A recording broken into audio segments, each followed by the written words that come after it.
የዛሬ እንግዳችን በሀገር አሜሪካ ተወልዶ ያደገ ኤሪ ፍሎይድ የተሰኘ ድንቅ አሜሪካዊ ነው። ለ12 ዓመት በቢዝነስ ቆይቷል።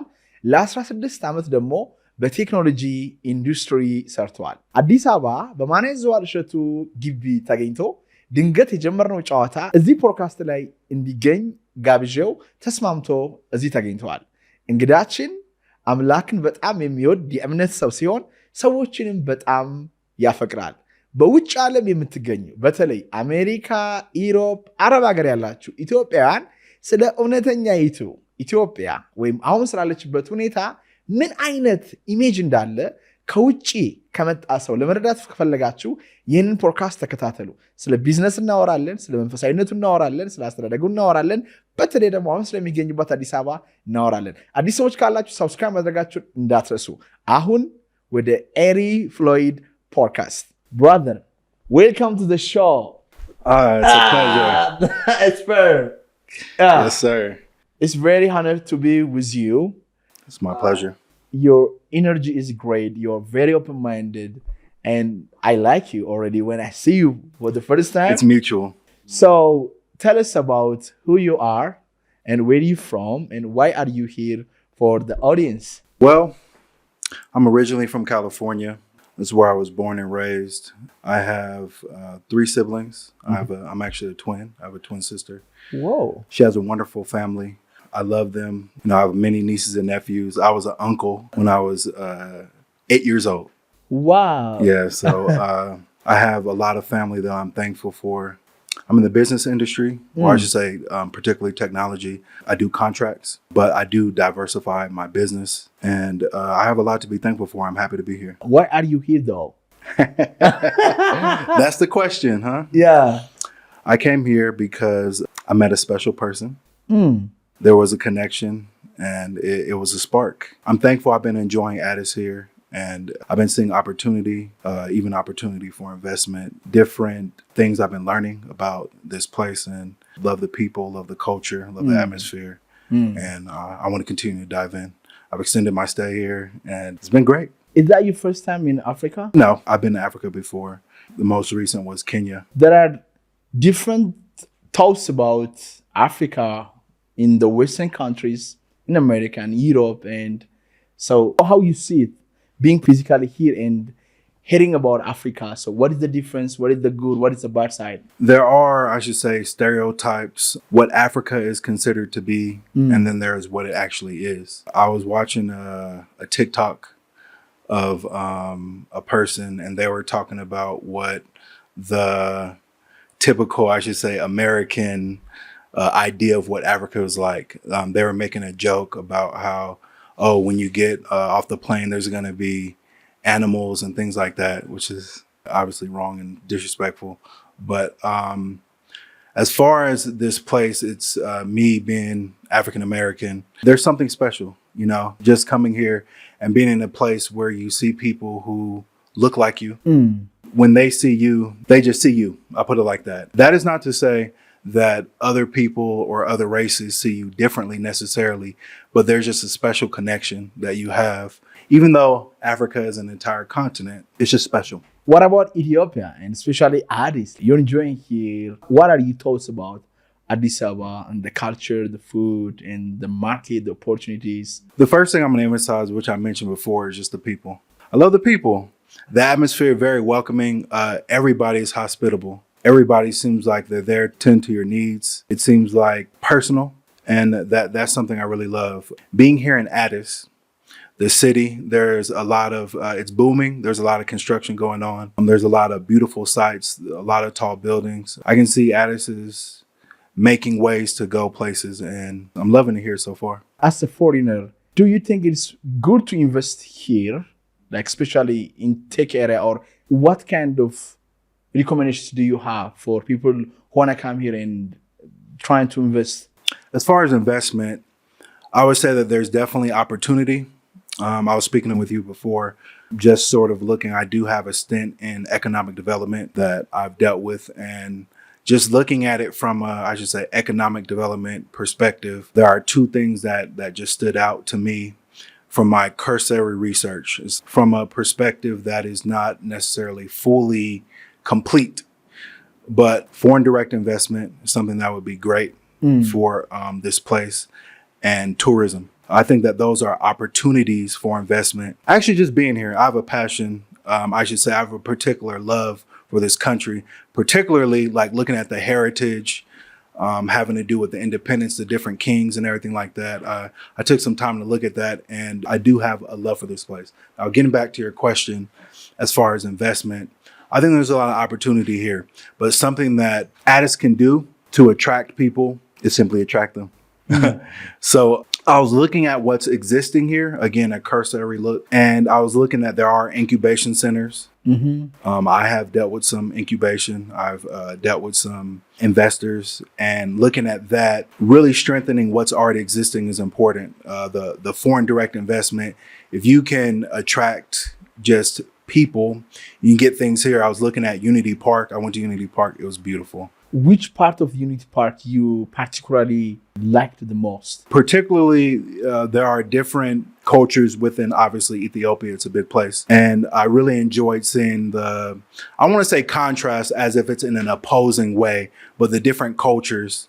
It was something really beautiful. Like you were asking me about before, like what's particular to me as a person from the U.S. coming and looking at Addis, I would say like these are things that stood out to me, and particularly my heritage as an African, myself, African American. Just seeing that culture, what was unique to Addis is really beautiful. Now, when I saw some of the history, when I saw what is this? It was a pavilion. I think it was called the Egg House. I'm not sure if I'm correct with that. It's a place where one of the officials prayed. Excuse me if I'm incorrect on that. Don't quote me on that. Don't worry. But very beautiful place, very well put together. From the beginning to the end, immaculate experience. Like there's a zoo. There is, like I was saying, the historical part. And I don't want to misquote any of the actual peoples there, but it had a good view of the history of your people. So you guys have made me so welcome. I feel Habesha myself. I almost want to say my people. By the way, you look like Habesha, even like physically, you know. I've got it before. Yeah. Who's black, your mom or your dad? They're both black. My dad does have, he has very fair skin. He's very light, but they're both black, yeah. As you know, there is a lot of economical difference between Ethiopia or Africa and US. What do you think the root cause? That's a question to really pick apart. Let's just start with the first thing that comes up. So, well, there's opportunity. I would say for the U.S., the infrastructure is there and it's had time to build things like that. Addis is on its way. Yeah. As far as the economy, obviously, it's difficult for an economy to really thrive when there's unrest. That's true for any country. That's true for any position. But when you have to consider imports, exports, just different factors, it's difficult. But we're thankful that hopefully, things will improve in Ethiopia. And I think there's a lot of opportunity here. There's a lot of potential. Yeah. And I think that should be the focus. What can be done? What's the forward? But to look at it from the other aspect, it is good to understand what are the strengths and weaknesses. It's a very valid thing to look at, and it's how we reflect and it's how we move forward. You told me just you are interested on this city and on this country, and you said you want to invest, you want to work from here. And most of youngsters and most of other age group of Ethiopians want to go to abroad, want to go to US, Europe, even in the Middle East, even in Africa. We don't see the opportunities here. If you are actually from here, would you migrate from this country, or would you want to stay here and build your business?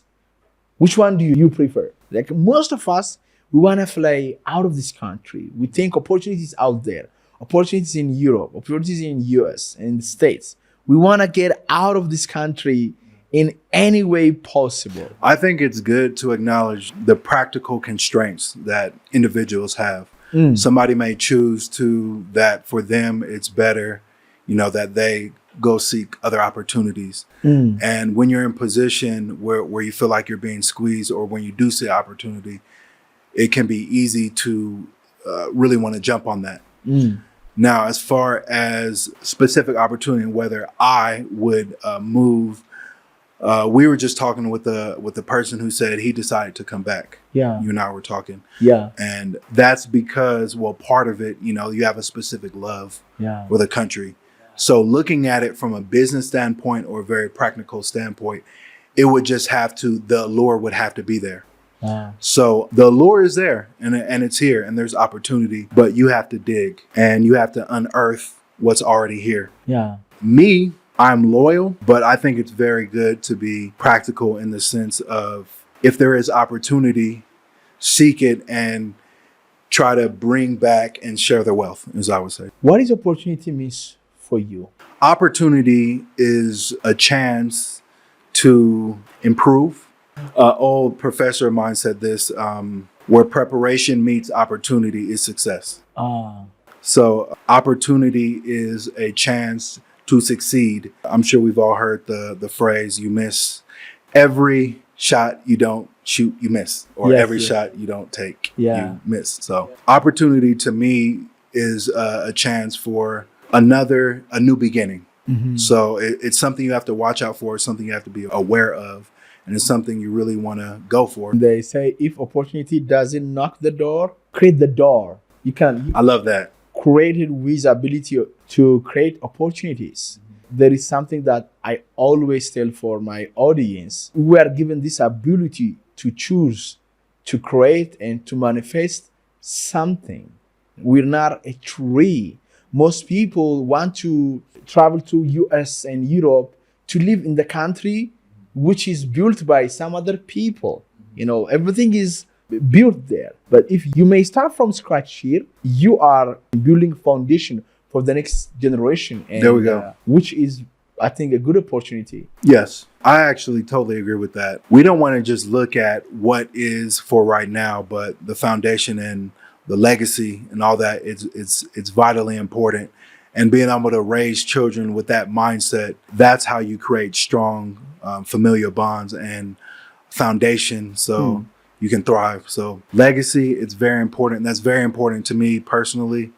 Relationships, family is something I really value. So when it comes to just building a foundation, I think raising our little ones, raising our children in such a way that they really look towards even the future of their little ones and their legacy, it's very important. What kind of legacy do you want to create? I think I'm a man of principle. And I think building a family that is very strong on a very strong base, a very strong foundation is vitally important. So raising children with principles, raising children with ideals, and raising them in such a way that they're able to have a foundation to lean on when they see all this stuff going around, all these things. They have all these different things pulling them in different directions. I want to leave such a legacy that even if I walk away, it's able to continue on good foundation. Like I was saying, I'm a man of faith. So that will inform a lot of my ideas and how I go forward. So I will teach my children faith. I will teach my children good character.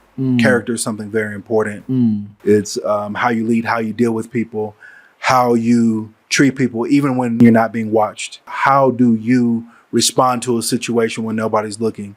You can take advantage of somebody. Are you going to take advantage of them even though nobody can see? Or are you going to do the thing that is better? And it's not just about being so you look good or so you have a moral high ground. It's not about that. There's benefit and there's great benefit in walking in integrity just for the sake of integrity. Like we were talking about business, something important that I like to do with all of my dealings is you just do what you say. We're not perfect, but we really try to stick to what we say. It's very simple concept, but can be very difficult to execute. So if you watch what you say, so bringing it back to legacy, these are the sort of ideals I want to inculcate and really put in my children. And I want them to be able to be mini lamps, if you will, so they can spread these sort of ideas to other people. Consider it like a wildfire that's spreading. And they're just spreading good character, like principles, harmony. Those are things that are important to me. That's amazing. How was your childhood experience? Is there any principles you're given by your mom or dad or any family figure? I did have a community and I did have a family that really focus on familial bonds. Family is important. There's dysfunction in most families to a certain degree. You're going to have bickering, you're going to have disagreements, etc. For me, I can say I'm thankful that I did have a mother, a father as well, that was there overall to really pour good values in me and to lead me in the right direction. Specific traits that they really put in me. Some of the things I was saying, integrity. Like integrity stands there. You're doing the right thing even when nobody's watching. God is watching. Exactly. God is definitely watching, but it can be easy when you know you can get ahead in a situation and you feel like you can really profit, but you know it's wrong. And you know it can be difficult when you're in that situation. Like say, you know, you can there are many times where there were particular contracts and things like that I could take, but I know it compromises my principles. So even dealing with certain people, like I deal with people who deal with ethical basis. Like I'll do business with just about anybody if we can mesh on ethics. Although to contradict myself, I will say I'm very careful and very closed in the sense of who I keep very close as far as business partners and everything like that. But going back to the question of my, childhood and like sort of the characters and things that were put in me and that stand out. Just the concept of good character. That's something that I was given by my mom. And I'm so thankful to her. God rest her soul. She passed. Sorry. And I'm thankful. We were talking about legacy. Her legacy lives on right now. I'm looking at my nieces and nephews. And I see my family members and I see these same principles we're talking about. They're in my nieces and nephews. So legacy is important. That's what we want to leave behind. What do you do as a family to give kids the right principles? Is there any experience? Is there any program? Is there any event that you do together as a family? Like you eat dinner together, you worship God together, you want to this is there any discussion, conversations? Like as a Habesha people, we have this pure culture of communicating with your families. My mom doesn't know what I feel about, and there is no conversation about the future, what principle is, where I am going, how this physical world works. But as a Western country, as like in States, I know there is a good conversation. I think it's better. So is there any particular experiences or conversations that you do together, which is unusual, that shaped you in a certain way? To take a sidestep, I would say this. I do want to point this out. Considering the growth of social media, you have TV and different electronic pools. It can be common in America and the U.S. And I just say many families. It's not limited to the States. But, we're just on the phone. Like you can even see this right now. We can be on a family just sitting on the couch and everybody's on their phone. And particular activities is simply what you just said. It's very simple. Doing things together. So that means you're present, you're there. Something as simple as just having dinner. That's something that my family made sure to do is that, we have dinner together. It doesn't necessarily have to be every night or every day, but you need to have dinner where you're present, where you're there, and where there's no electronic distractions, no phone, no TV, nothing like that. So you have that, and then practicing praying together. You pray together with your families? Yeah, praying together. You went to church together? Yes. These are the things that really bring strong bonds. So let's talk about your faith in God. You said, I'm a man of faith, and what is faith means to you and what kind of relationship you have with God? So I think that this is something that is very personal to me, but I don't just consider it. I'm going to give you a little bit of my philosophy, if you will. And I'm using that word just because an audience can be so big, my philosophy. This is how I think about God. God makes so much sense. A creator of the world. I believe in God. I'm a man of faith. You have this being who put things in order. And it just makes sense considering when we just look at everything, when I look at landscapes, when we think of the unexplainable, when you look, if we were to zoom into my face, into my pores right now, we would see micromolecules. You know, we would see atoms, exactly, cells and things like that. Zoom in or zoom out, like if we were to zoom out and then we kept zooming out infinitely, you know, we would go Earth, galaxy, universe, etc. Cosmos. Yes, and I won't limit it to just the unknown because there's a pride right there, because as we begin to know more, we think that we know and we are above. But God brings order to all of this, and he does bring order to chaos, but he brings an answer. And it also just makes sense in every area of our lives. If we look at it, it's not just morals. Like if we are to follow God's principles, it puts us in a place where we're in harmony. Like, and there's a golden rule, you know, do unto others how you would have them do unto you. Yeah. And when all of that is put together, you create a picture of harmony. You create a picture of people working together. And that's the highest good. Like that's the highest. So when you take that to business, when you take that to how we relate as individuals, when you take that to the relationship between a family, a husband and a wife, you take that to brothers and sisters, it all interconnects and it all works. And yes, and workplace. And God is not only representative of this. I don't want to dishonor God by making him some philosophical concept. No, he's God. God is above all. He is incomprehensible. Like our mind is too small to talk about, and to both words and thoughts fail to describe God, because you said it. There is the invisible world, and this is this physical world. And physics is the state of physical world, and metaphysics, quantum physics, is the state of the invisible world. You know, the quark world, the subatomic world. So when you see the universe through the lens of your eyes, there is a form world. But there is a way deeper and more sophisticated world, which is the unseen realm. Like Jesus talk about the kingdom of God, which is beyond the technologies and gadgets of this world.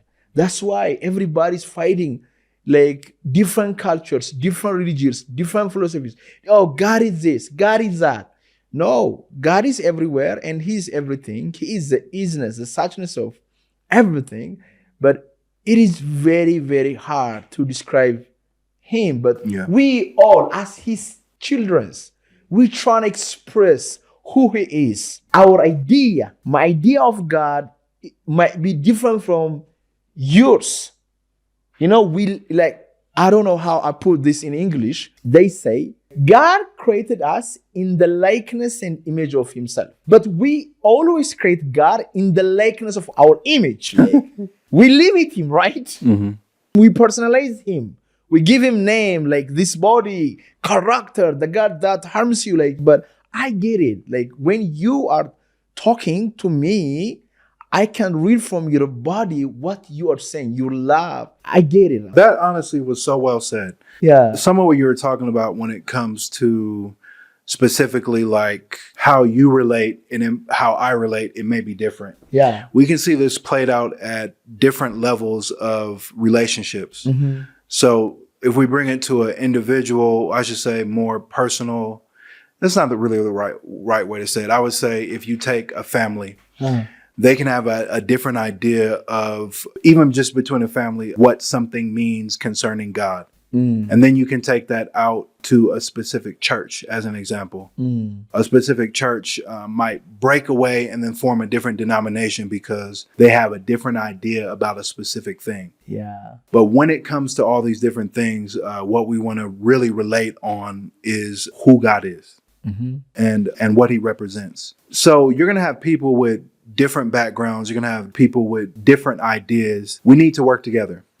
We're humans. What I don't want to do while we're talking right now is get too out there. I am a man of faith, and I do believe in God's principles as outlined in scripture.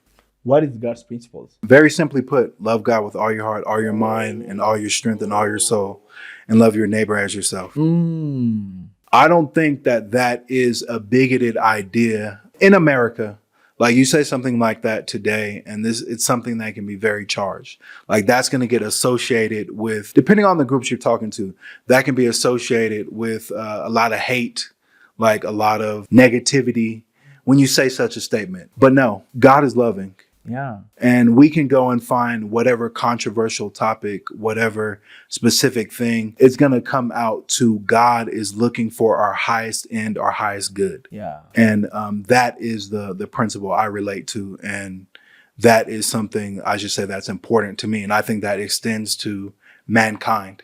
Like it's a framework for us to go forward and propel towards our highest good. Yeah. It's towards everybody's highest good. It's not specific to a people. Yeah. It's not specific to Jewish people. It's not specific to Ethiopian people. It's not specific to people from the States. Yeah. It's something that is universal, and it's something that we all can relate on. Now, when we get away from the concept of pride in our own personal, like you were saying, our own personal ideas where we create our own desires, but when we're selfless. And this sounds all like ideals, but it's not just ideals. These are principles that we can really apply, and it can make difference in business, in familiar relationships, in everything. So when I think about God, I think about how he completes everything. It's something that he's in everything. He completes everything. Yeah. Why is that America is moving away from the principle of God? As you said, if you say, I love God or God loves me, they're going to judge you. When you see this, the pop culture, this Hollywood artists, almost America has been satanic. The culture, the movies, like the movement, it is against the scriptures, against God's principle. And why do you think this is happening? And what is your thoughts on this? First, I will say I love my country. I think there are so many good things about it. I think that there are principles and foundations that the country has been founded on that are good. I will add an asterisk to that I won't necessarily get into. Yeah. This is what happens. Like when you have things, when you're blessed, when you have much, it can be easy to take things for granted. Yeah. So the U.S. is a very blessed country. I know. There are a lot of Western countries that have. I'll just put it like that just have. Let's just inspect in our own lives. Like when we just have things, when you tend to have a lot of food, you tend to take it for granted. When you have a lot of intelligence, you'll see a lot of intelligent people. The tendency can be you'll tend towards arrogance because you have smarts.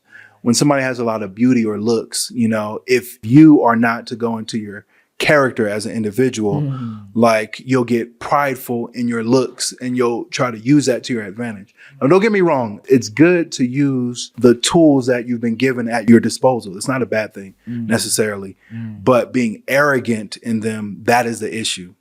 And that's what I'm going to point out for my country that we need to be very careful of is arrogance. And I was saying to you this specific scripture that says, there's a scripture that says this, Lord, feed me with food that's convenient for me, lest I be poor and still, or lest I be, full or rich and forget your name. So when you have food that is, let's just say in this case, wealth, riches, fame, whatever you are abundant in, you can tend to take it for granted. So we need humility. Now, as far as the U.S. that we really need, we're turning away from principles that are important because we have. Yeah. And that's not the way. We can just look at some of, again, I'm not bashing my country, but we can just look at some of like the results, like how much are we giving? How much are we sacrificing? Yes, there is giving going on. I'm not knocking that. There's charities, all these things. But how much of that is from just the excess that we have? If you have 1,000 gallons of water and you give 5 of those gallons, that's nothing to you. But if you give 800 of those gallons, that it costs something to you.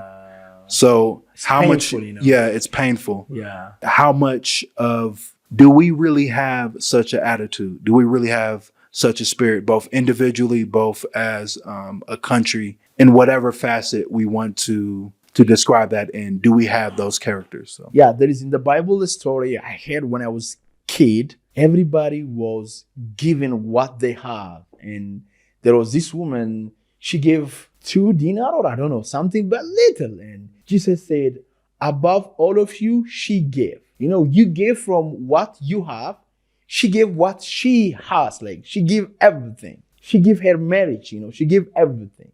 So it's not the amount that God sees, but it is your heart. I came from a very dreadful background. I came from really poor family. I have to pray every single day. I'm Orthodox Christian. Mm-hmm. I have to go 2 or 3 times a day. I have to go to church and I have to pray for God to eat, bro. My friends in my neighborhood, they don't go to church because they lean on their mom and their dad. There is food on the table. But I have to pray every single day. I don't take anything for granted. This hardship, this challenge shaped my spirituality. Because I have no mom, no dad around me. There is no money. I have to pray. I have to listen to God. I have to read the Bible. I have to attend the liturgy. I have to check the Kiddush in the morning. I have to ask God, my Father. I have to pray. God guide me. They shaped my mind, my character, my integrity, my mentality, my faith, and they built who I am today. So when now the fame comes, when the money comes, when the business comes, the admission comes, I know how hard it is. When there is money on your pocket, you think this money is gonna save you. You think your followers, your likes is gonna save you. You think the business, but no, it is God. And so that's why God is now blessing most of us. Once he gave us the money, we're gonna love the money more than God. We're gonna love the fame more than God. We're gonna love our wife, our kids more than God. So that in the midst of this, miserable life is going to happen. So you answered me in a beautiful way. America is going away from God because America is blessed in technology, blessed in manpower, blessed in nature, blessed in human power, in even military. So when you have such kind of things, the material things, the devil always challenge you with the material stuff.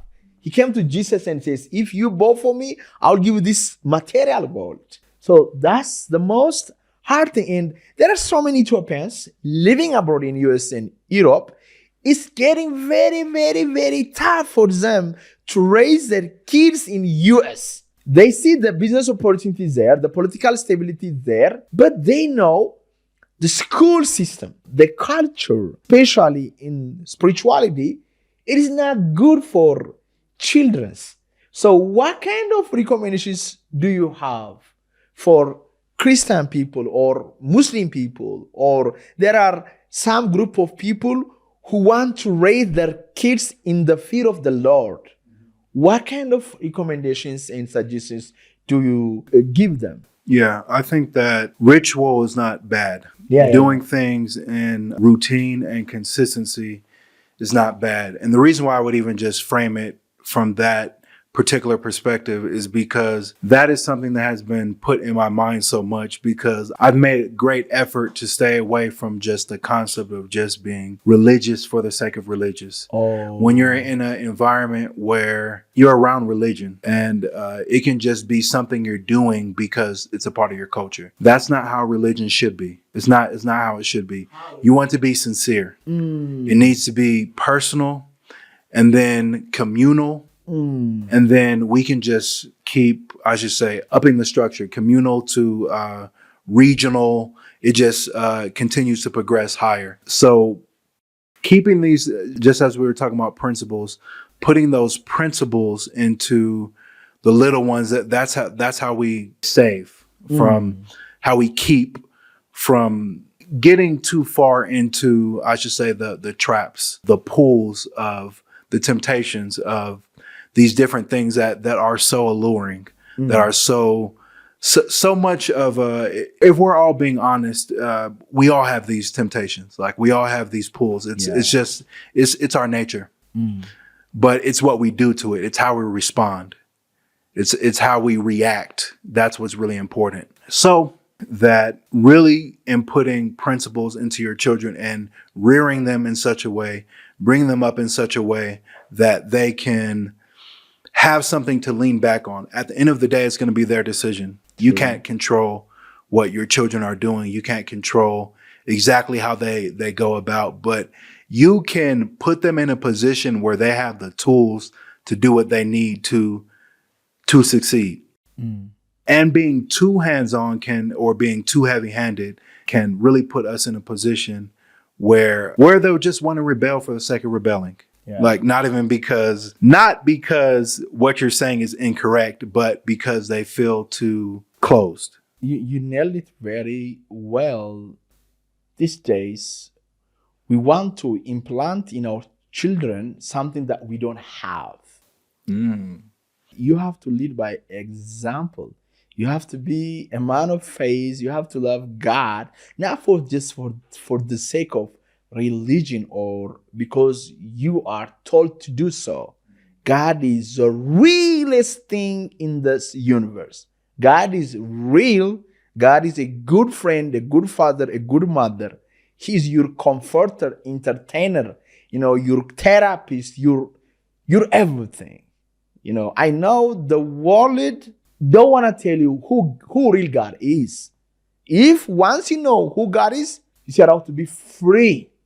So you're not scared. You're not afraid even to go through a valley of death when God is with you. So that, my child has to believe in God, has to love God, has to do. What about you? In the Bible, it says, like when you listen the word of God and when you are not living it, it's like you are a man who built his house in the sand. If there is no action, if there is no character, if there's no practical, there is a difference between churchianity and Christianity, So when you listen the word of God and apply it, it's like you are a man who built his home on the rock. Solid. In the solid rock. The world is not gonna win you. You know who you are with. So that this is the problem of US, this is the problem of Ethiopia, this is the problem of humanity. It is easier said than done. I get it, but we have to do it. We have to apply it. That's the work. What you just said was so good. Like lead by example. Yeah. That right there, that's a key point. That is the best teacher. When you are living this thing, there's so many different tells, like you were talking about my body language and, I see yours and everything like that. Children are sponges. You can go on whatever social media, you can see children doing stuff. They have no idea what they're doing. Yeah. But they're just copying. They're doing adult-like stuff, but they're copying what they see. Yeah. So when you lead by example, they see that. That's what we need. So it's important that we have these things for ourselves. And it's funny, you'll look at a child and you think like, they don't know anything. You can even look at a teenager. They don't know anything. But children, what we're giving them and what we give them is so vital. We give them these basic lessons, very basic moral principles, moral codes, these ideas. They are so simple and so basic, but it's so challenging for us to follow them.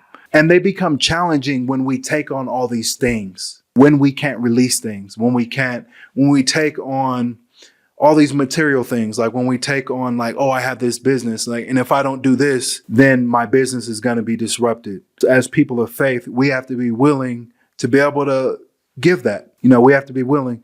And for the greater good, we have to be willing to sacrifice that. So principles, like we were talking about, leading by example, it's just so key. So I really like how you said that. How do you love God? In the world we are living today, there is so much, buy this, do that, travel, this pop culture, everything is about material thing. Like in this distracting world, how do you express the love that you have for God? How do you talk to him? How do you like listen to him? How do you experience the love of God? So I'm glad, even with all these things we talked about, there is a framework. We have examples, you know, in scripture, we have men, and that's what scripture is for. It's for example. So that's what we look towards. So even in all this, I have an example. See men like David, the way he prayed. I see men like Joseph, you know, I just see different forefathers, even in the scripture, how they did things, how they responded. Daniel, he prayed 3 times a day, you know, he had a routine on how he did things. Yeah. And these are examples. We were just talking about examples. Yeah. How I love God. Firstly, we have instructions on how to love God. What is to love God? To be obedient, to obey his commandments. And there are different types of love. You know, there's different ways to do charity, I should say, or love. But the way that I love God, you know, I have to be teachable and I have to grow. I continually want to be in a place of growth. I pray, I connect with him, I talk to him. And prayer isn't just like, okay, I'm going to pray. I really want to connect with God. So that can look differently for different people, but that is a very personal thing. Yeah. That's not a thing that there are ways to pray. Even I should say, as a community, you pray like when you gather as a community. But I'm just saying on a very personal level. Yeah. Individuals make communities. So the way that I love God is I do what he says. Now that is a statement. That's a strong statement to say, because that's easier said than done. But that is the aim. That is the goal. Yeah. I connect with him. So the way that I love God is I look to connect with him. I want to know him more. I want to know him personally. I want to look at my faults on the inside and give them to him. I want to grow as an individual. I have to really challenge myself, and I go really introspective. I go on the inside and look at myself and really have a survey, really give myself feedback and look at what I can do better. How can I grow? And listen to others around you. Like being able to be teachable, being able to listen and hear, it is so vital and important. So the way that I love God and the way I connect with him is reaching out to him, opening myself up, learning, willing to grow. You have people around you. You know, we have counsel, we have the church, we have people who are experienced. You learn to love God. It's not just something that you just have. I would say that's like to look at it like, okay, this person loves God so much and they love God and I want to love God like them. Yes, there's that thing, but I would say rather than looking at it like that, you can use that effort and time to be making that effort yourself, to be reaching out to God. There's nothing wrong with acknowledging somebody else and being thankful and like, you know, I want to be like them. That's a good thing. But we can use that time and effort to reach out ourselves. So a lot of times we're not perfect. We're perfect in spirit, but there is some part of us which is imperfect, which is always sinning, you know, judging. And in a day, so much sin sometimes. We don't know what we are doing. We say we do something that contradicts the will of our Father in heaven. And after that, there is a judgment. You know, the mind comes, the devil comes, oh, you are a sinner. You're doing this and that. God doesn't love you. You're like, how do you do such kind of negative self-talks? How you stop them? And knowing that you are a sinner and surrendering to God, how do you deal with such kind of situations? Well, affirmation. So we do have scripture to affirm us in that. Yeah. So I would say we dig in the scripture and we find out what is the truth about that. So whatever thing I have guilt, but I know I'm forgiven. We can even just take that with you. I could have wronged you. For example, if I love you deeply, I could have wronged you heavily. And then I can just feel so much guilt on the inside. Like, oh my goodness, what I did to this person. And then you could tell me it's fine. And you can genuinely mean that, like, it's forgiven. We're good, move on. But I can feel that way. So me leaning on your word and what you say would be me trusting what you said. If you just say, no, Ari, believe me, I really mean it.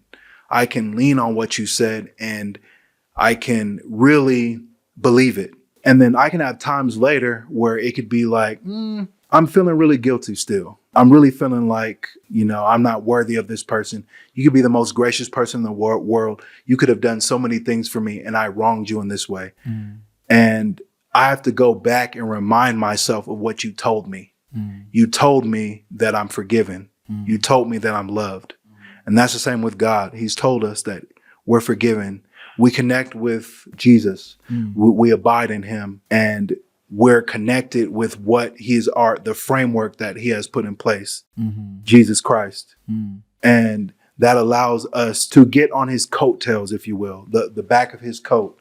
And we're able to ride his forgiveness, his sacrifice. And we're able to be a part of that. So to answer the question, we affirm ourselves. We're feeling guilty. We're feeling bad. We're feeling in our feelings in the sense of we have so much emotional duress where we're feeling overwhelmed with these feelings. We have a way. We just look at his word. Especially when I think of the love of God, believing in God and knowing God is different. It's 1 degree higher. When you know his love for you, when you truly know his love for humanity, when God accepts all of us with his pure love, like if I always tell for my clients, my followers, my team members, if you see for a second how God sees you, how he loves you, how he created on his likeness and image, but there is this little mind, this little me. We bound ourselves with this physical body. We don't know how our soul and our spirit operates, how pure our soul is, how pure our spirit is, and that's always the troublemaking. We don't know how our spirit works, our soul works, who we are beyond this physical body, so that it is very hard to experience the love of God. And always the love of God is unconditional. It's not in terms and conditions. For example, I have a team, like I am a boss in this business, and do this and do that, I will pay you this. And if you do this, you're going to be fired. But God loves just the way you are. Is that what you do right thing? No, but he loves you. So knowing this makes me to follow his instructions. I'm loved. I'm chosen. He gave me this body. He gave me this son. He gave me this connection. He gave me this breath, this soul. Going against God is going the natural laws he created. Gravity is God's law. Aerodynamics is God's law. The way the sun and the entire earth works is God's natural and universal law. God works here. God works on the moon. God works on outer space, in US, in Uganda, in Eritrea. God works in prison. God works in ocean, everywhere. So he is like the source of everything. So when you are wise, you try to know him and you'll follow his law and you'll prosper mentally, emotionally, and physically. Let's talk about that. How you follow the application of God and spirituality in business, how it impacted you. So I would say, I'm not sure if we mentioned this before, but I know we talked about it. Specifically, like I was saying, doing what you say is so powerful. Yeah. Being responsible to whatever you say, even if it is difficult as a business decision, sticking to that brings people back. And that's a benefit of it. It might seem like on the front end that it is a loss because there's opportunity there. And it's like you're missing the opportunity because of you feel like you're compromising profits. That's something I've had to watch. But relationship is so important. Like that's something that is very important in business. Sales relationship, vital. So even if you and I or whoever, where there is business, maintaining that relationship is so key. So the way that I would relate that is simply to do what you say, be consistent. Like it's all these principles we were talking about. Being able to maintain that is so key. When you talk about God, you said love God first, then love the fellow, your neighbor as yourself. So let's talk about relationship. How can we have this spiritual kind of relationship? Are you engaged? Are you married? Maybe I'm on the way. Are you going to marry her? That's the goal. Wow. What is this special thing about her? How did you guys meet? Now your face is like sparking when I talk about your girl. So we met online.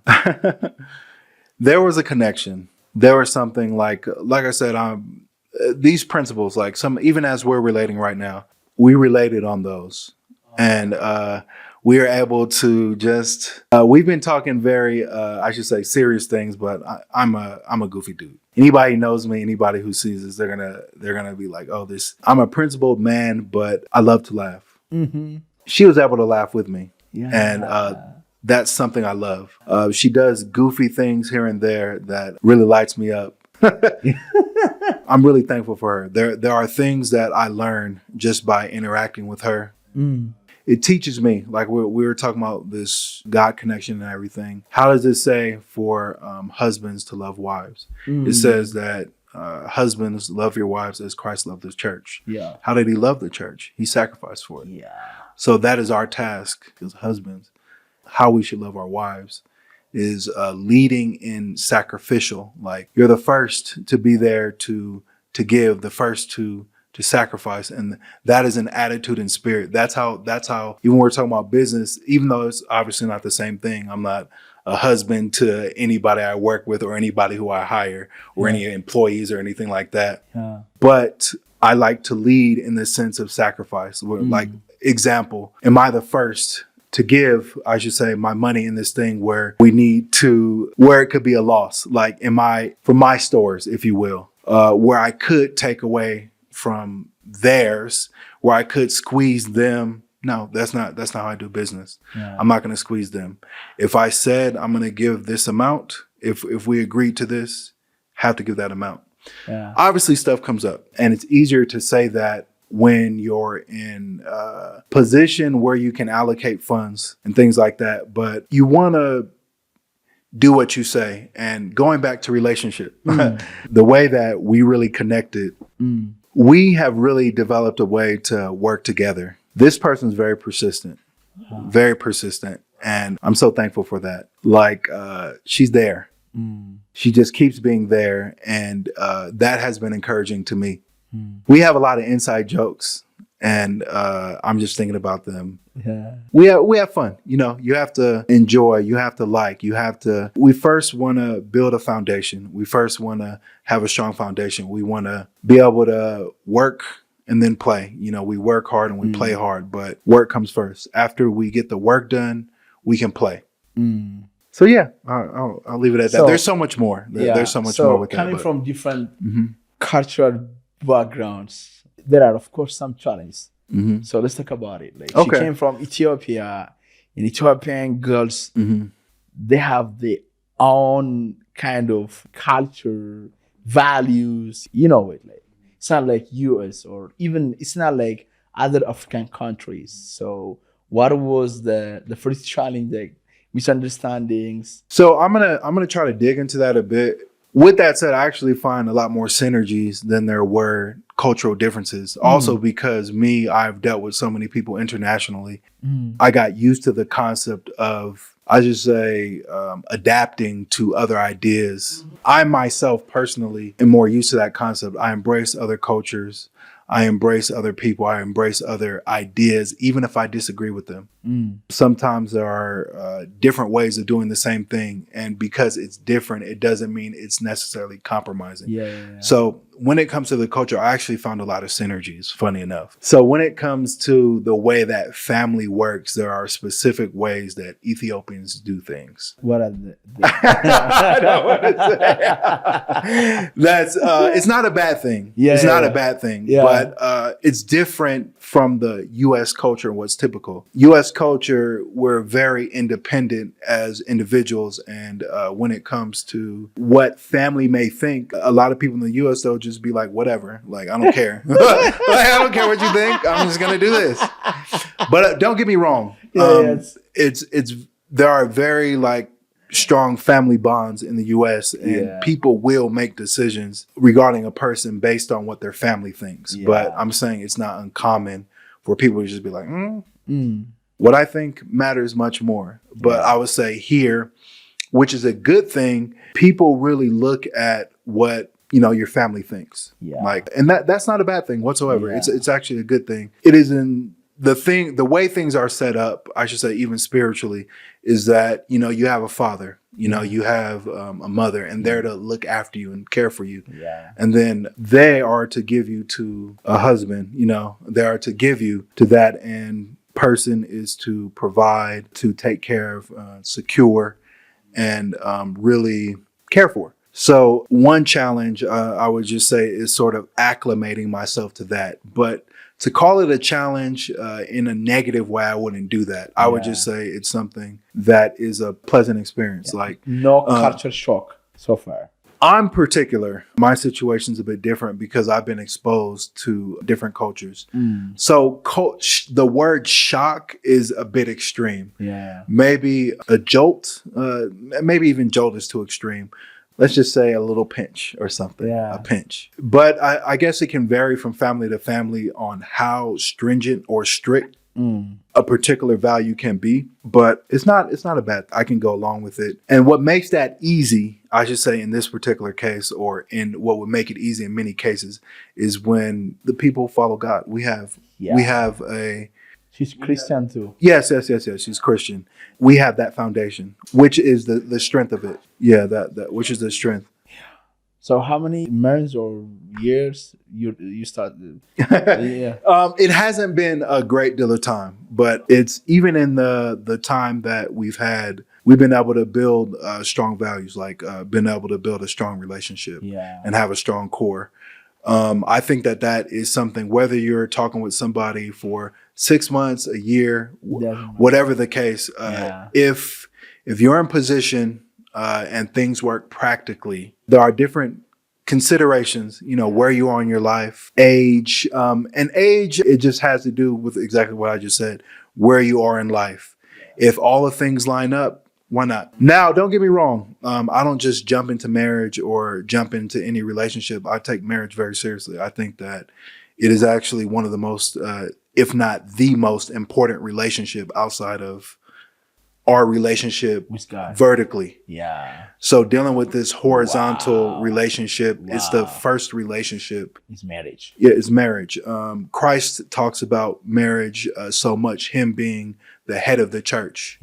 That marriage and that connection, the loyalty, the sacrifice, that him being the head of the church, him bringing out marriage so much, it says how important marriage is.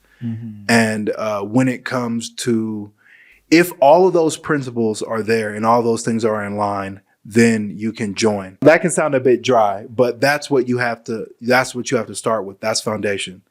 You have that foundation and you throw away so many issues, like so many problems you are saved from. So many things that, like so many dramas and things. I'm not saying it's perfect or anything like that, but so many issues that the typical person would deal with if the foundation is strong, which is the aim and which is the actual work. Like we said earlier, easier said than done, but that is the very work. That's the focus. That is what the aim is. That's what we remind of, and that's what we work towards. And then after that, it's just fun. After that, it's just fun. You just enjoy. You just enjoy one another. Do you like Ethiopian foods? Yeah. I have had the experience of trying, I don't know if I definitely haven't tried all because there's so many, but I really like tips. Tips. Yeah, and I had Dora Watt the other day, and it was Did she tasty. Made you Dora Watt or tips? We went to Addis. Yes. You got it. Yeah. Then you just like Guraginya? We did do a little dance. And, I was exposed to some of the culture, and it was wonderful. But the food I like, injera, furfur, and gusha. She says a lot. Gusha. Yeah. So I learned the difference between, because I would tend to pick up the food with just 3 hands, pick them up.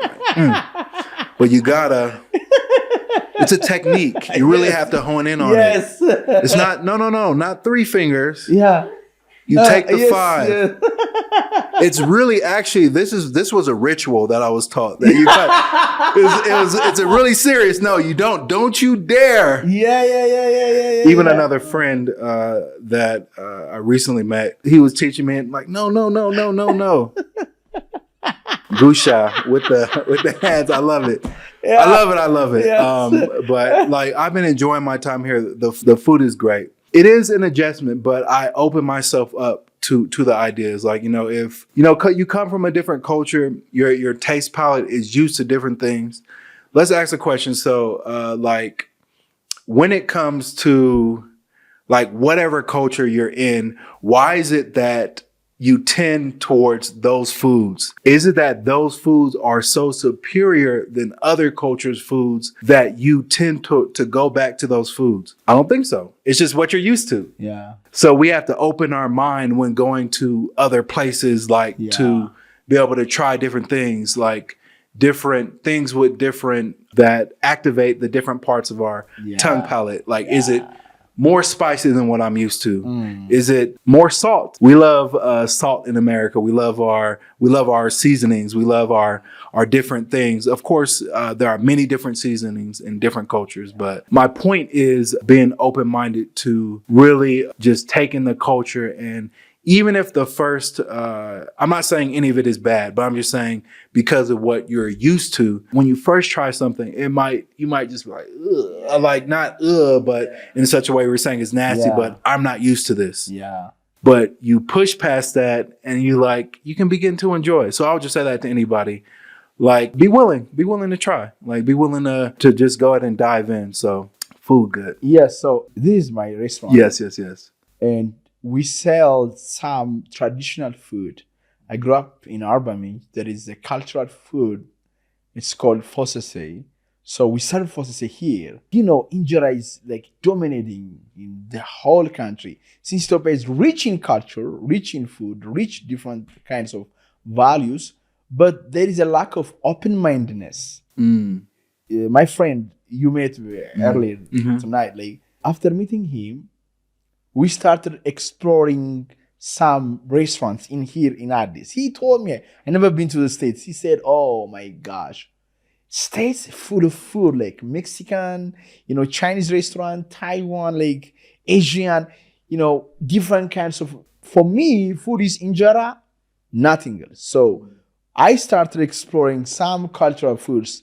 We've been like to Chinese restaurant. Oh, it's weird, I know, like Mexican, I like it. Indian, there is a taste. You know what? Most Habesha people, if they don't eat injera, they're not eating at all. We are so much attached. That's the truth. But this says something about our mentality. This world is a big place, and we have to experience. For example, there is a Mexican restaurant near here. So I went with my friend and I discovered California burrito. And I found, you like it? Yes, I love it. I'm from California. I'm used to the burrito trucks.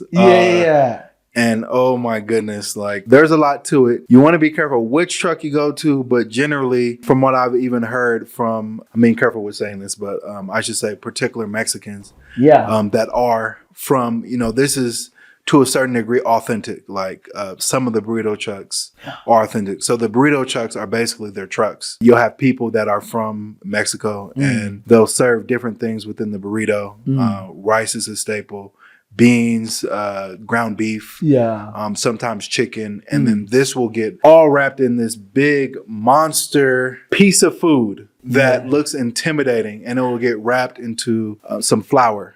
And it's huge and intimidating. It's like a mountain. But you take a bite into it and you don't know what part of the world you're tasting. Yeah. Like you're getting a different part every time. You might get a bite of rice. You might get a bite of ground beef, sour cream, refried beans. These are different things. Yeah. But yeah, anyway, it's good. It's good. It will become my almost my addiction. I enjoy it. Yeah. So that it is very, very good to open our perspective, our mindset for experiencing new things, new people, new culture. Mm-hmm. We don't have to confine ourselves in this little world. There's so much. Yeah, for a person like you travel around the world, you know what's going on so that you understand. But for most people who don't know what's happening, it's very good for Habesha people. If you're living in America, go to Mexican restaurant, go to Chinese restaurant.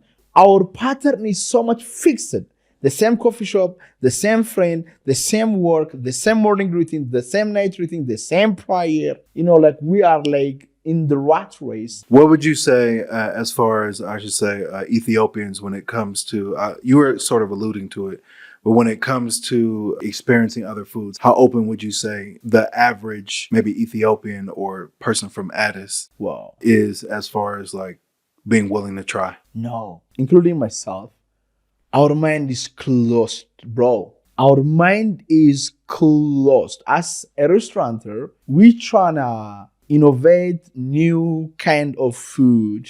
You know, it's a challenge. Some people comment, oh, what is that name? What did that person say? I'm gonna take risk and eat this food. Bro, it's just a food. No risk here. I ate this one. It's a nice food. We're so much scared. It's very, very good to try new things. There is a risk when you think outside of the box, when you get out of the comfort zone, there is unknownness, but you learn and you grow forward. Yeah. What is money means to you? How do you understand money? Money is a means to an end. Money is resources, things, material things. I should say, particularly money, it's just a resource. Yeah. Money is just simply a tool you use. You never want to make money, even in business, when it can be so tempting. This is so much easier said than done, because when you're in a situation and you know you have people depending on you, you have different things that will break if you don't deliver. You have things that will collapse. You can even get in legal trouble if this thing is not done in a particular way. So that starts to squeeze you and you start to think it would be easier to take the easier way out, which can compromise. But money is simply a resource. It's simply a tool. You use it. It's something you use. Don't let it use you. You use it. We should not be overly focused. And again, this could be by the grace of God when we're in a position to have. When we're in position to decide how we move money and what I'm going to do, how I'm going to invest in this, how I'm going to give to this, I should say, organization. It's easy to say these things. Yeah. But when you don't have, when you're hungry, when you're in position and you look at your kids and they can't eat, it can be challenging.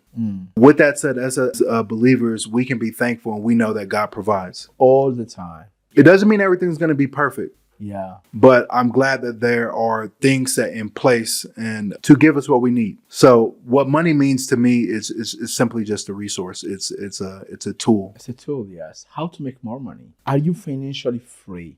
I would say I'm in very good position. Financially free, yes. I'm thankful. I am blessed. And I'm going to put it like this. Ridiculous diligence. That's easy when you're in position. Not everybody's in position, but diligence makes you stand out. We're talking about scripture and we're talking about principles and things like that. We can see some examples within scripture of just diligence and how that led different people to be in different positions, where it did involve money, where it did involve different access to resources. Because money, you end up in a position where you just see like you need resources. Sometimes money directly, I'm just saying as far as financially, is not just the answer. You need a relationship. It'll be more important than, and the reason why I'm putting it like that, obviously it comes out to money, but I'm just saying like sometimes it could be this lucrative opportunity where you can easily invest in something or give to this, but you need to focus on building this relationship for the future. So you have to decline that opportunity, even though it is lucrative on the onset, you have to decline that. I'm saying that is putting us in the mindset of thinking things in terms of resources. So you want to prioritize the end. And like I was saying, money is a tool. How you have more money is responsibility. And like I said, ridiculous diligence. I want to put it like that. Again, that's easier said than done, but you start to stand out. And the examples I was talking about, if we look at Joseph, the way he behaved catapulted him in positions where he was able to be a governor. That put him in position, like even when there was a famine that came, he had stores of grain. He had a level of ridiculous diligence, like I was saying. Wow. Daniel, it said that he was found with an excellent spirit. So when he was in captivity, they looked at him and the other Hebrew boys and how he behaved. How he behaved made him stand out. Just simply from being responsible, simply from how his demeanor and etiquette, how he did things. So I'm saying that's what I'm presenting right now, is the idea that how we do things. And it goes back to what I was saying. If you do what you say, this is something that will invade how you do everything. Even if you're at the lowest position or whatever, are you doing it excellently? Are you doing it in such a way where you are diligent? Are you viewing whatever job or position you have as just, oh, this is just whatever. Don't view it like that. This is something that I'm using. This is experience right now. If you are excellent with this small thing, you are diligent with this small thing, it will pay dividends in the future. I mean, how many times do we hear about tycoons and people who have made it big in whatever various thing, even throughout history? When you look at some of their stories, you hear about how diligent they were. You hear about how they took the time to do this very small thing that we see simply. Something as simple as making your bed. Many times I'm blessed with the position to work from home or something like, do I get out of my bed and have some gym shorts on? No. Get up, get dressed. Have a routine. When it comes to whatever position you're in, be diligent in it. But that is not all. Like, of course, you want to position yourself. Yeah. Look at other people, see examples, of research. Like right now, most of us have phone. Most of us have like internet right there. That is such a large opportunity right there to research. Yeah. To better yourself. The time where you're there, rest and relaxation is very important. Yeah. God rested. Rest is very important. Yeah. With that said, is that time or opportunity you could be using to better yourself? Look at what other people have done in your position. And you spoke about something really profound earlier, and you used the word create. Yeah. How can I, while I'm in this position, even if I'm doing something as simple as washing cars, like, oh, I'm just a person who washes cars. Do you know that there are millionaires, multimillionaires with businesses that expanded just from washing cars? Yeah. You can't despise that. Yeah. Like, don't despise small beginnings. So you can look at it as an opportunity to grow. So I'll just say that for any of us, like, how are we using our opportunities that are before us right now? That can apply. Yes, we're talking about money right now. Yes, we're talking about business right now, but relationships. How are we using these opportunities to better ourselves? How can we expand in our relationships? How can we expand in every area of our life? And like what we're talking about, what I like what we're getting at, we're going from business, we're going to family, we're going to relationships, but these are all universal principles that we can adhere to. So all these things are important. So you can make money by being diligent, being excellent. Opportunity will open up. Again, it's okay to acknowledge if you're in a tough situation. I want to give respect to that, but ridiculous diligence. I'll put it like that. They say doing one thing is doing the other thing. Steve Jobs, you know him, right? The way they clean the floor of Apple is like very neat. He tells for janitors to clean, to make it neat, as if they eat food on the floor. When they ask him why, because the way we clean the floor is the way we design the iPhone and the MacBook, like this AirPod. Exactly. So that God always gives you little things. When you do that diligently, He promotes you to the next level. You're talking about like responsibility. Talk to me more about what is responsibility means to you, and how can we develop it? I have an interesting relationship with responsibility because I think it's something at whatever time or era you are in your life, it's something that you're going to have to put your foot towards. And that can cause you grief. It can cause you sacrifice. It causes you to step up to the plate. Responsibility can be you need to do something very difficult, a very challenging situation where you need to do something that may make you feel like you're compromising your beliefs but it is the right thing to do. And can cause kind of a dichotomy within yourself, or maybe a cognitive dissonance, or I just say a conflict within yourself as a better way to put it. But responsibility is just simply doing what's needed, adhering to purpose and whatever purpose. So you can always ask yourself, what is my purpose at whatever juncture or whatever area in life? What is my purpose? That's something I constantly ask myself. What is my purpose in this specific thing, in whatever project, even in my projects or my contracts, or even what I give my hires, or I should say when I'm dealing with subcontractors and things like that, dealing with the prime contracts, I try to think, what is my purpose within this specific thing? And that's something that can go from the highest tier to the lowest tier. It doesn't matter. It's a question you can always ask. What is my purpose? What am I here for? What am I doing? So that goes in line with responsibility. Responsibility is adhering to your purpose. In other words, doing what needs to be done. So how we can be responsible is ask the question, what is my purpose in this? What does it build towards? What is my goal? What is required and what's needed, and sticking to it. And again, like I was saying, we're jumping from these different areas. That applies to relationship. Relationships are so important to me, and it's something I really value. So responsibility in relationship can be you talking about something you don't want to talk about when you don't want to. Not talking about something when you want to talk about it, but it's not the proper time, holding your peace. So responsibility, it's even coincides what we were talking about in the sense of diligence. Like, what are you being diligent to? Diligent to purpose, diligent to, this responsibility. So that's good. Are you planning to live here? In Ethiopia? That's a question to ask me right now. I've been here. I've enjoyed it so much that I've extended my stay. How many days? I'm extending it even further. I've already extended it once. I'll be extending it again. Yeah, guys, he's going to stay here because his wife is very beautiful. The culture is amazing. The food is great. Are you going to stay here for you want to set up your work here? I can do a lot of work here. And I did get some stuff done here. I did come here, just putting everything aside. I signed out all of my business accounts. I sort of put everything on pause. Of course, there are things that I still have to deal with, and I sort of answer. I do have I don't want to say emergency line, but an emergency way to contact me in the event something is dire. But that only came up one time during my entire stay so far.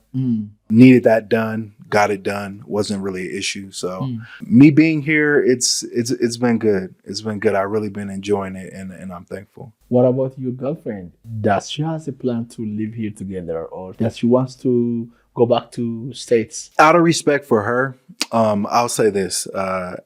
We are deciding on how we're going to do that, but we have an inclination towards the States. But that is not set in stone. It's a joint decision, and there are different factors to consider. So. Who wants to live here, relatively? You are... Don't do me like that. No, I'm just gonna get me in trouble, and I'm just playing. So what's a good way to avoid that question? Just tell me.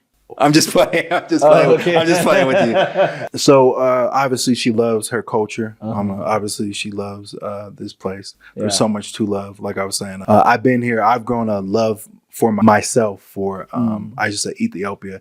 Even before I came here, long before I came here, I was doing research on different African countries, and Ethiopia stood out to me even before I came here. So I already had an eye on Ethiopia. So as far as for I can understand the idea of loving this place, and she does love this place, but we'll see. You went to church? We'll see. Yeah, I did. How was the experience? I didn't understand anything, but I felt the connection. I didn't understand, but I will say this, to contradict myself, I did understand because I was able to connect with the spirit of it. And some of it was the same in the sense of what I've experienced at different churches. Although a different language, I was able to connect with the spirit. Yeah. And that's important. And I did have, handy translator. She would translate for me. Another friend would translate for me, which is her cousin. And if you're Orthodox, one day I'm going to take you to Orthodox church. There is another experience there, like different kind of experience there. I recommend you to check it out if you have time. We Ethiopians, like whether we're Muslims, Protestant, Orthodox, the way how we work is different from the rest of the world. Somehow, I don't know. It's different. Do you have role models that you follow in the world, like thought leaders, influencers, CEOs, philosophers, preachers, popes, or? Although at this very specific juncture, I'm not going to name specific names. I will say this. Yeah. I do have mentors. And I do think it's very important. It says in the multitude of counselors, there are wisdom. You need mentors. You need people.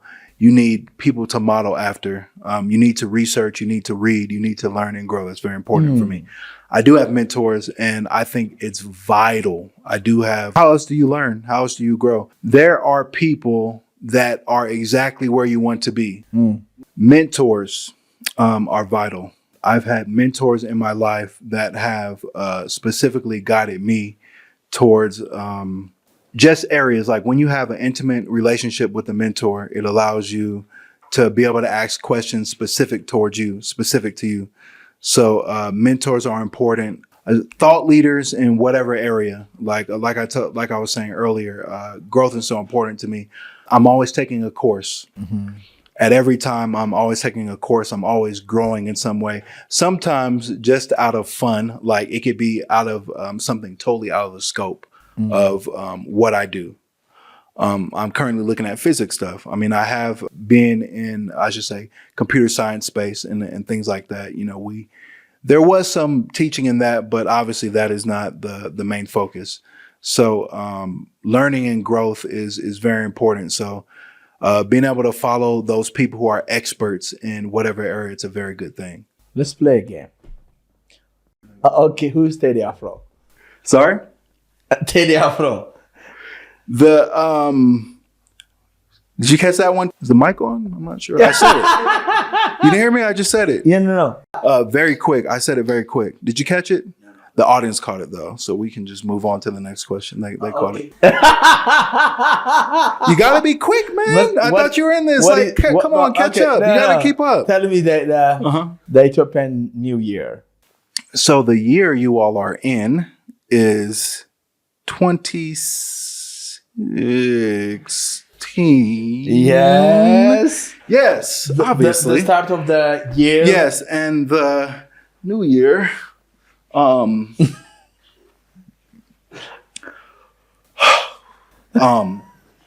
You see,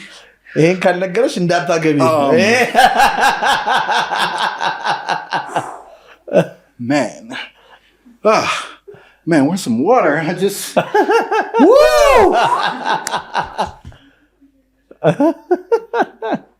The Ethiopian New Year. I know it wasn't, but seriously, I know it wasn't not long ago. Yeah, you know it? It was not long ago, I should say. I'm gonna give you a hint. Please, please, please. Who wants to be a millionaire? Lifeline. There is give me a global incident happened in US. That is like shake the whole world, including US. That day is unforgettable for all Americans and for many human beings. I'm just gonna kind of float this to you, okay? Just consider it like just something that we're not gonna take as concrete, but I'm gonna float it to you. Yeah. So there's these buildings, right? Yeah. And in these buildings, in other words, we can call them towers. Does that ring a bell with you? Or two towers? And then we have airplanes. Are we in the right direction? Marco Little Polo? bit, We getting hot? Hot, cold? Yeah. This is a fun game. Yeah. I appreciate Fun game. Oh, I love these games. Woo! Feel like I'm winning. Yes. Are we winning? Yeah. We're winning. Keep going. Okay. So that would be America's September 11th. And Ethiopians? It's about 5 days. No, you're losing, bro. You're losing. Okay, hold on. You can't. Let me connect. Like you can use look a into lifeline? your girlfriend. You can look into her eyes, and if she gives you a sign or helps you, Lifeline. like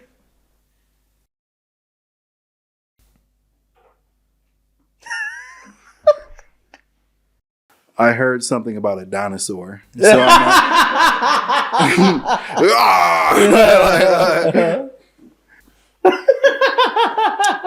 May 2nd. May 2nd. May 1st is my in the not Gregorian calendar. መስከረም አንድ. That's what I was saying. You just didn't hear. I said it quick. Mascaramat. It was quick. You got to catch it. Like, Mascaramat. Mascaramat. It was really quick. That's how we do it. You see, this is a fun game. Yes. Okay, the Ethiopian Christmas. All right. Here we go again. Sorry, I just need to stretch my neck real quick.